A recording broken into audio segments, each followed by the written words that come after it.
Guys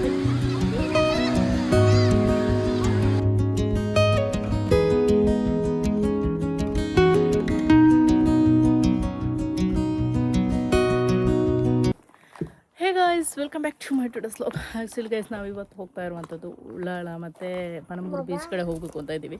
ಹಾಗೆ ಇವಾಗ ready ಆಗಿಬಿಟ್ಟು ಹೊಡ್ತಾ ಇರುವಂಥದ್ದು.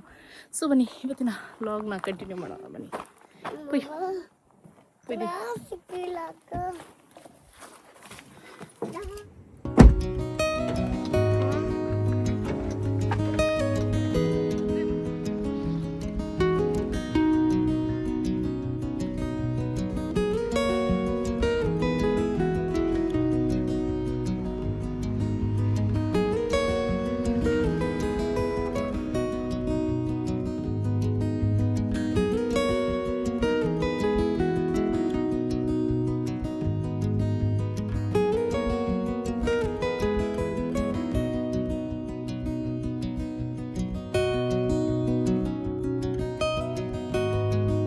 ಗೈಸ್ ನಾವು ಉಳ್ಳಾಲಕ್ಕೆ ರೀಚ್ ಆದ್ವಿ. ನಾವು ಇವಾಗ ಏನಂದರೆ ಇಲ್ಲಿ ಪಾರ್ಕಿಂಗ್ ಮಾಡಿಬಿಟ್ಟು ಹೊರಗಡೆ ಪಾರ್ಕಿಂಗ್ ಮಾಡಿರುವಂಥದ್ದು.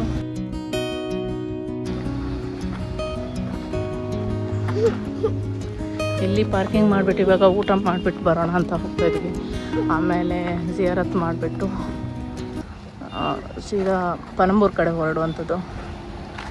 ಬನ್ನಿ ಗೈಸ್, ಎಷ್ಟು ರಶ್ ಇತ್ತಂದರೆ ಊಟನೇ ಇರಲಿಲ್ಲ ಫೈನಲಾಗಿ. ಆಮೇಲೆ ಸ್ವಲ್ಪ ಹೊತ್ತು ವೆಯ್ಟ್ ಮಾಡಿದ ಮೇಲೆ ಈ ಊಟ ಕೊಟ್ಟರು ನಮಗೆ. ಆಮೇಲೆ ಉಪ್ಪಿನಕಾಯಿ ಇತ್ತು ಜೊತೆಗೆ.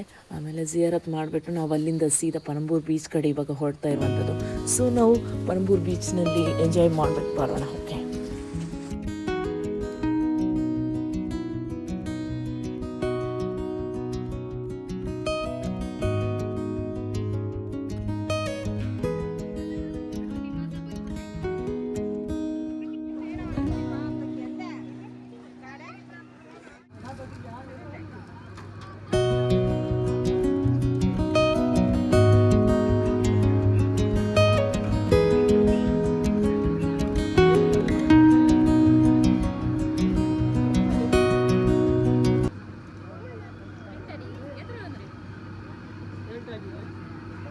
ಹಾಗೆ ಗೈ ಸ್ಕೂಲ್ ವೆಕೇಷನಲ್ಲಿ ಎಷ್ಟು ಜನ ಬಂದಿದ್ದಾರೆ ಅಂದರೆ ಫುಲ್ಲು ರಶ್ ಇದೆ.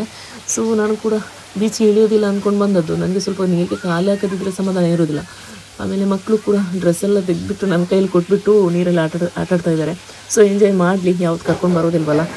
ಮತ್ತು ಇನ್ನೊಂದು ವಿಷಯ ಏನಂದರೆ ನನಗೂ ಕೂಡ ಆಸೆ ಆಗ್ತಾ ಇದೆ ನೀರಲ್ಲಿ ಆಟಾಡಬೇಕಂತ. ಬಟ್ ನೀರಲ್ಲಿ ಆಟಾಡೋದಕ್ಕೆ ನಾನು ಡ್ರೆಸ್ಸೇ ಬಂದಿಲ್ಲ, ಚೇಂಜ್ ಮಾಡೋಣ ಅಂತ ಹೇಳಿದ್ದೆ. ಹಾಗೆ ನಿಂತ್ಕೊಂಡೆ ಕಾಲಲ್ಲಿ ಆಟಾಡ್ತಾ ಇದ್ದೀನಿ. ಆಮೇಲೆ ಮಕ್ಕಳು ಆಟಾಡ್ತಾ ಇದ್ದಾರೆ ನೋಡಿ.